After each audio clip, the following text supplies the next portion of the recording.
ये बल्कनाइजेशन चीज क्या है जिसकी बार बार वो पन्नू धमकी दे रहा है अमेरिका में बैठ के। और सबसे बड़ी बात कि उसको सीरियस ले रही है इंडियन गवर्नमेंट। अगर सीरियस ना लेती तो जब 5 साल का बैन लगाया था एसएफजे के ऊपर, एसएफजे के हेडक्वार्टर में लेटर भेजना चाहिए था अमेरिका में, भेज दिया पन्नू के पास कि हमने आपके ऊपर 5 साल का बैन लगा दिया। आज से पहले इतिहास में आपने घटना कहीं पर भी नहीं देखी होगी जिसके ऊपर बैन लगाया है उसी को भारत सरकार लेटर लिख रही है। अब बार बार पन्नू बोल रहा है बल्कनाइजेशन बल्कनाइजेशन। ये तो है नहीं कि आप उसको हल्के में ले सकते हो, हल्के में नहीं ले सकते, क्योंकि उसने बोला था एक बार कि इंडिया की शेयर मार्केट क्रैश होगी, और वो क्रैश हुई थी, अगले 1 महीने में क्रैश होगी थी।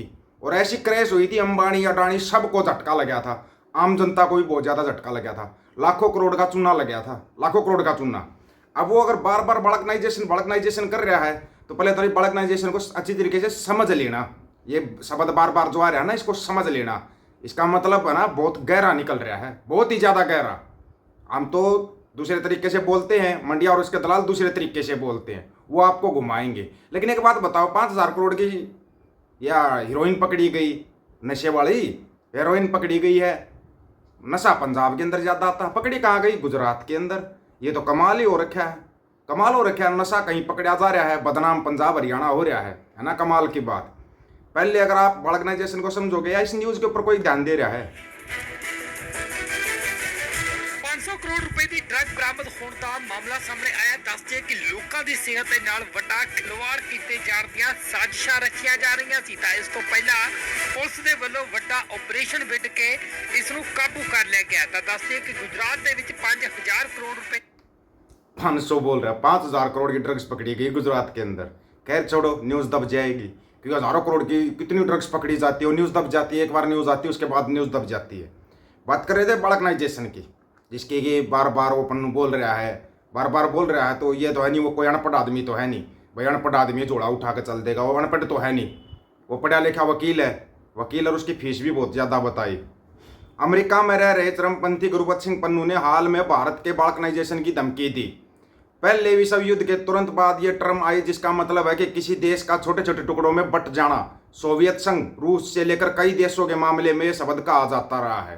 कोई ये मत समझना कि पहली बार ये सिर्फ इंडिया के लिए यूज होया है, रूस के लिए भी यूज हो चुका है, और भी बहुत से देशों के लिए यूज हो चुका है, और उसका नतीजा भी निकला है। ना पता हो तो पाकिस्तान का बल्कनाइजेशन करके बांग्लादेश बनाया था, वो इंडिया नहीं बनाया था। प्रतिबंधित संगठन सिख फॉर जस्टिस के नेता और अलगाववादी गुरबख्श सिंह पन्नू का एक वीडियो आया है जिसमें वो देश के बल्कनाइजेशन की बात कर रहा है। ये वीडियो कनाडियन नेता डेविस मॉरिसन की उस बात का जवाब माना जा रहा है जिसमें उन्होंने भारत की अखंडता पर जोर दिया था। लेकिन बल्कनाइजेशन क्या है? सबसे बड़ी बात तो ये है ना भाई, बल्कनाइजेशन हकीकत में है क्या? चलो आओ देखते हैं।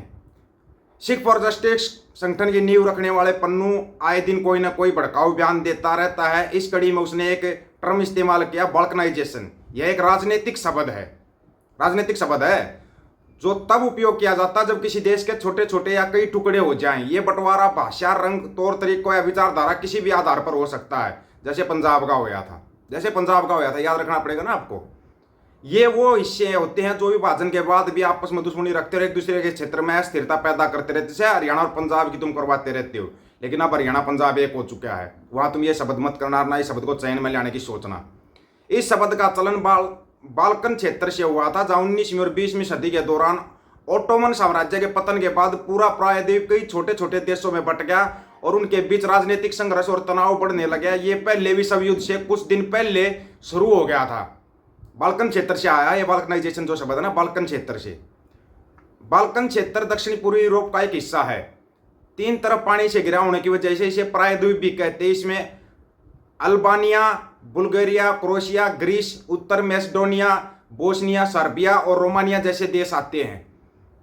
लंबे समय तक इस पर ऑटोमन एम्पायर का राज रहा, लेकिन 1817 से लेकर 1912 तक कई संघर्ष और विवाद हुए, जिसमें छोटे छोटे कई देशों में बढ़ता चला गया। ये सभी भाषा या कल्चर के आधार पर एक दूसरे के से बैर रखते थे। यहाँ की सबसे बड़ी लड़ाइयों में से एक थी युगोस्लाविया की जंग। ये 90 के दशक से लेकर साल 2001 तक चली। युगोस्लाविया में एक कई एथनिक समूह और प्रांत शामिल थे, जैसे सर्बिया, बोस्निया, क्रोएशिया। 80 के दशक में वहां के लीडर जोसिप ब्रोज टिटो की मौत के बाद रिपब्लिक ऑफ युगोस्लाविया कमजोर पड़ने लगा और अलग अलग हिस्से आज़ादी मांगने लगे। बोस्निया युद्ध के दौरान एथनिक क्लिंजिंग जैसे भयावह घटनाएं भी हुई। इस दौरान सर्बर्स ने बोस्निया मुसलमानों का नरसंहार किया था। बाद में इंटरनेशनल ताकतों के दखल के बाद शांति आस की, लेकिन बाल्कन कई देशों में बंट गया। और ये सोच रहे अकेले बाल्कन के साथ ये हुआ, ये गलतफहमी। 50 के दशक में अफ्रीका के साथ भी यही हुआ। यहाँ कई राज्य और कल्चर मिलकर रहते थे। उससे घाना, माली और जुल्लू एम्पायर थे। ये भाषा और बोली में अलग अलग होकर भी साथ बने हुए थे। हालांकि बीच बीच में उनका संरक्षण साथ होता रहता था। 19वीं सदी के आखिर में पश्चिमी देश इस पर कब्जा करने की होड़ में लग गए। बर्लिन सम्मेलन के दौरान यूरोपियन ताकतों ने अफ्रीका के बंटवारे का फैसला किया और नक्शा भी बना दिया, जिसमें अफ्रीका नेताओं की कोई रजामंदी नहीं थी। राजनीतिक और जातीय अलगाव की परवाह किए बगैर अफ्रीका का बंटवारा कर दिया गया। इससे दो अलग अलग सोच वाले समूह एक देश में आ गए। अब बात करते हैं आपने पंजाब के साथ क्या क्या था। पंजाब के साथ भी तो ये किया था। पंजाब के कितने टुकड़े किए गए थे।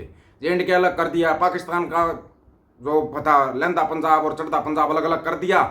उसके बाद हिमाचल को अलग कर दिया, हरियाणा को अलग कर दिया, पश्चिमी उत्तर प्रदेश अलग कर दिया, पूर्वी राजस्थान अलग कर दिया। कितने टुकड़े किए थे पंजाब के, भूल गए क्या? अगर हम दूसरे देशों की कहानी बताने लगे तो अकेले पंजाब के देख लो ना, आपने कितने टुकड़े किए हैं। क्या बाल्कनाइजेशन पंजाब का नहीं किया क्या? पंजाब से इतना डर लग रहा था क्या? अगर नहीं डरते पंजाब से तो वापिस पंजाब के टुकड़े एक करके दिखाओ। जो बाल्कनाइजेशन पंजाब के साथ किया गया था उसको वापिस एक करो, संयुक्त पंजाब एक करो।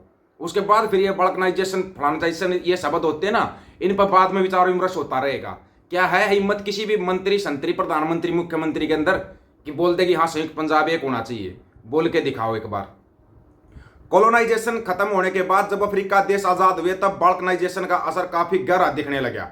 चूंकि देश की सीमा यूरोपीय ताकतों की तय की हुई थी, न कि उसकी जातीय या सांस्कृतिक व्यवस्था पर। लिहाजा संघर्ष अब भी जारी। बता दें कि अफ्रीका के कई देशों में लंबे समय से गृह युद्ध ही चला आ रहा है, जो इसी लापरवाह बंटवारे का नतीजा है। यह नतीजा तो बहुत जगह पर भुगतना पड़ेगा। पंजाब के साथ तो बहुत ज्यादा किया गया। सोवियत संघ भी इसका उदाहरण है। साल 1991 में ये कई हिस्सों में बंट गया था, लेकिन शांति तब भी नहीं आई। बाल्कनाइजेशन के बाद ये पैटर्न कल्चर या बोली या राजनीतिक सोच को लेकर बंटने के बाद भी नए देश अस्थिर रहते हैं, जैसे लिथुआनिया, एस्टोनिया, बेलारूस और यूक्रेन में भी भीतर भीतर असंतोष पड़ रहा है। यहां तक कि कई अलगाववादी गुट भी बन चुके हैं। अब बात करें पन्नू की, जिसके टर्म इस्तेमाल की तो सिख फॉर जस्टिस के जरिए ये शख्स लगातार देश में अलगाववादी सोच को उकसाता रहता है। खालिस्तान के नाम पर लोगों को भड़काने की वजह से पन्नू को भारत आतंकवादी मानता है। उस पर अलगाववाद को बढ़ावा देने और पंजाबी सिख युवाओं को हथियार उठाने के लिए उकसाने का आरोप लगा। साल 2020 में अनफाउल एक्टिविटीज प्रिवेंशन एक्ट यूएपीए के तहत उसे आतंकी घोषित किया गया। चूंकि सिख फॉर जस्टिस की विचारधारा भी वही है, इसलिए उसे प्रतिबंधित कर दिया। इसी के साथ साथ एसएफजे का कंटेंट बनाने दिखाने वाले कई यूट्यूब चैनलों पर भी प्रतिबंध लगाया गया। पन्नू अब भगोड़ा है और अमेरिका में पढ़ा ली हुई है, साथ ही उसके पास कनाडा की नागरिकता है। अगर ये सब है तो फिर न्यूज में क्यों दिखाया जा रहा है पन्नू का या सबका? ये हम अपने पास से तो नहीं कह रहे, न्यूज लिंक आप देख सकते हो। उसमें जिक्र क्यों किया जा रहा है? फिर ऐसा जगह पन्नू का क्यों जिक्र किया जा रहा है? क्यों बाल्कनाइजेशन का शब्द बार बार इस्तेमाल किया जा रहा है इंडिया के अंदर? क्यों किया जा रहा है? फिर क्यों दिखाते हो न्यूज में? अगर बैन लगाते हो तो पूरे तरीके से बैन लगाओ ना। ये थोड़ी है बस यूट्यूबरों के ऊपर तो बैन लगा देते हो आप टीवी में कुछ भी डायना व्या करते रहो। टीवी के तो पता चल जाता, मंडिया और उसके दलाल सुबह से लेकर शाम तक कुछ भी बोलते रहे। आप लोगों की क्या राय है भाई इसके बारे में? यूट्यूबरों पर बैन, उन पर कोई बैन नहीं। आप अपनी राय रखना, आपकी राय का इंतजार रहेगा। सभी साथियों को राम राम, नमस्कार, आदाब, सत श्री अकाल। वीडियो को ज्यादा से ज्यादा शेयर, चैनल को सब्सक्राइब और बेल आइकन को जरूर दबाना दोस्तों। ऑफिशियल दीपक फौजी यूट्यूब चैनल, बात हक और सच की करेंगे। हक सच की बात हम करेंगे। वीडियो को शेयर करने की जिम्मेवारी आप लोगों की। गज के आखो, वाहिगुरु जी का खालसा, वाहिगुरु जी की फतेह।